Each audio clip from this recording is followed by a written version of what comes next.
이스라엘 백성이 하나님이 원하시지 않는 금송아지 우상을 만들었습니다. 하나님은 우상을 만든 그 백성에게 재앙을 내려 다 죽음에 이르게 할 것을 말씀하십니다. 이때 그들의 인도자 모세가 하나님을 향하여 기도합니다. 모세의 기도는 어떤 기도입니까? 첫째로 겸손한 기도입니다. 30절 이튿날 모세가 백성에게 이르되 너희가 큰 죄를 범하였도다. 내가 이제 여호와께로 올라가노니 혹 너희의 죄를 속할까 하노라 하였습니다. 여기서 중요한 단어가 여호와께로 올라가노니 라는 말입니다. 하나님의 제단을 향하여 올라가서 기도하였다는 것입니다. 기도할 때 중요한 것은 마음의 자세입니다. 마음의 자세가 그릇되어 있으면 기도의 문이 잘 열리지 않습니다. 집에서 공부가 잘 안 된다고 도서관에 가는 아이들은 모두가 공부하는 분위기 속에서 공부하게 된다고 말합니다. 기도도 마찬가지입니다. 마음의 정원이 가꾸어지지 않으면 중언부언하게 되고 집중하는 기도를 드릴 수 없습니다.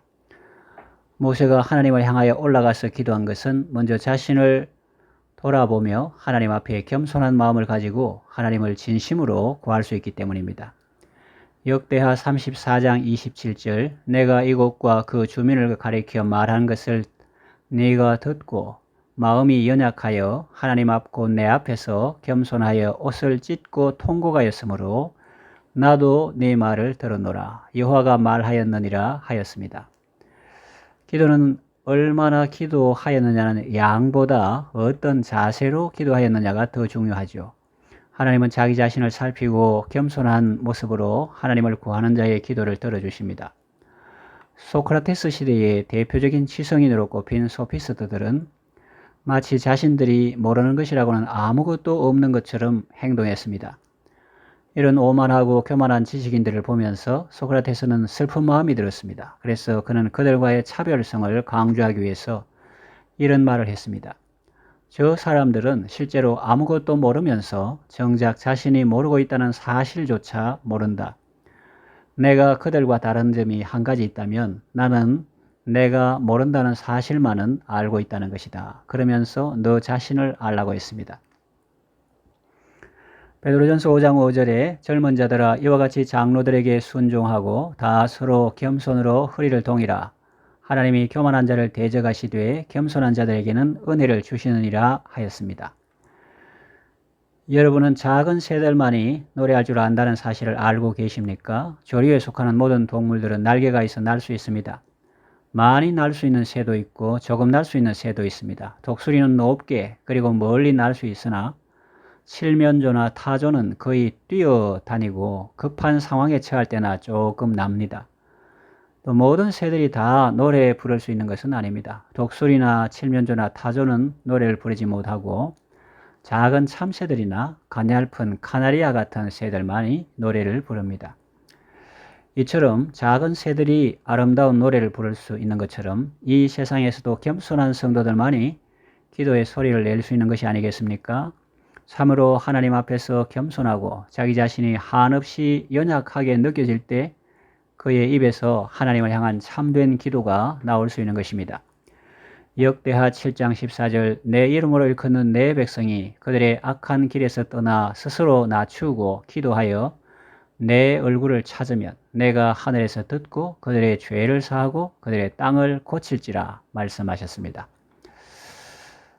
둘째로 죄사함을 구하는 기도입니다. 31절 모세가 여호와께로 다시 나아가 여짜오되 슬프도소이다. 이 백성이 자기들을 위하여 금신을 만들어 사오니 큰 죄를 범하였나이다. 32절 그러나 이제 그들의 죄를 사하시옵소서 라고 하였습니다. 모세는 이스라엘 백성의 죄 사함을 위해 하나님께 나아가 기도했습니다. 우리는 모세처럼 죄 사함의 기도를 드려야 합니다. 큰 죄든 작은 죄든 죄는 우리 인생의 길을 막고 있으며 기도 응답의 문도 막고 있기 때문입니다.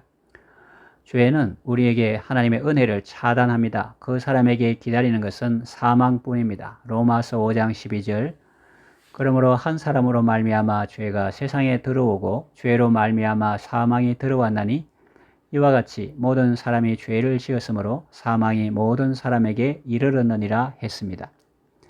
하나님께로부터 떨어진 상태를 죄라고 합니다. 그래서 죄가 무서운 것입니다. 죄는 아무리 작은 것이라도 하나님께로부터 우리를 떨어져 나가게 만듭니다.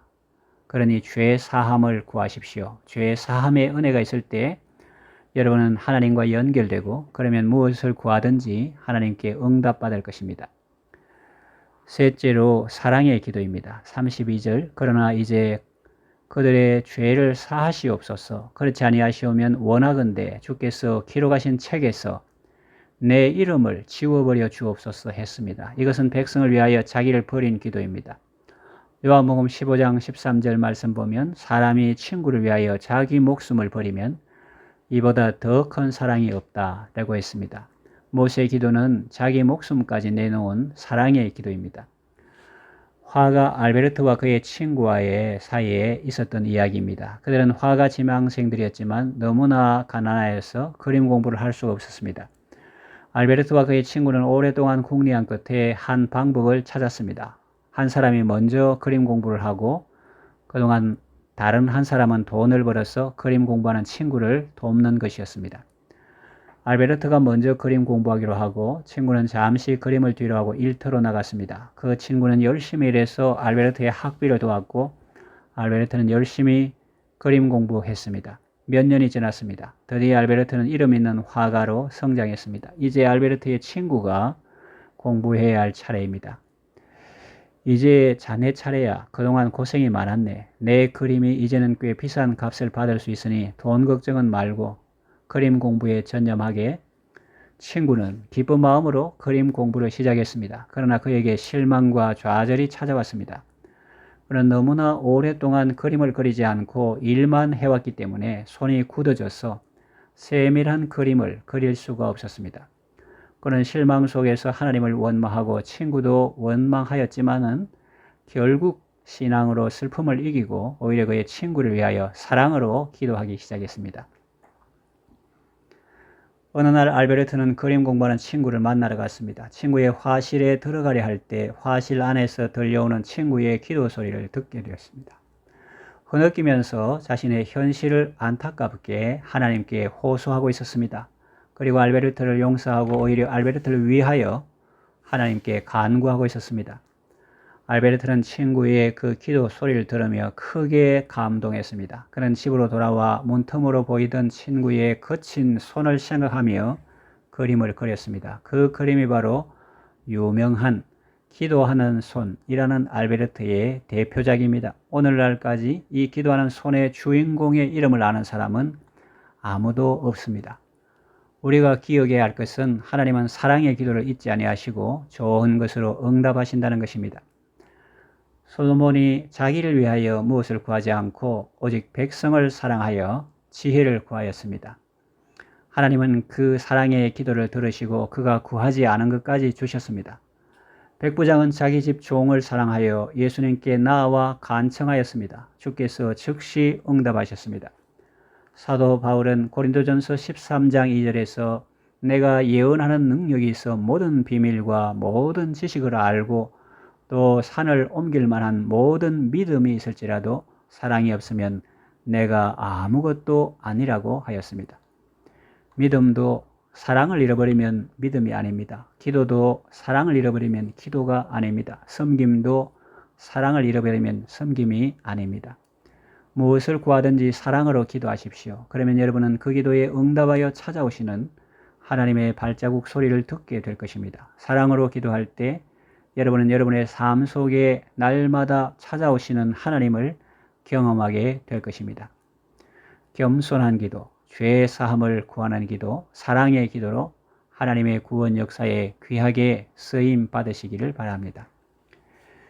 기도합니다. 하나님 아버지, 모세의 기도를 통하여 우리에게 기도를 가르쳐 주셔서 감사합니다. 겸손한 자세로 기도하게 하시고 죄 사함을 구하게 하시고 사랑의 마음을 품고 기도하게 하소서. 그리하여 하나님께서 내게 붙여주신 많은 사람이 구원받는 일에 쓰임받게 하소서. 예수님의 이름으로 기도합니다. 아멘.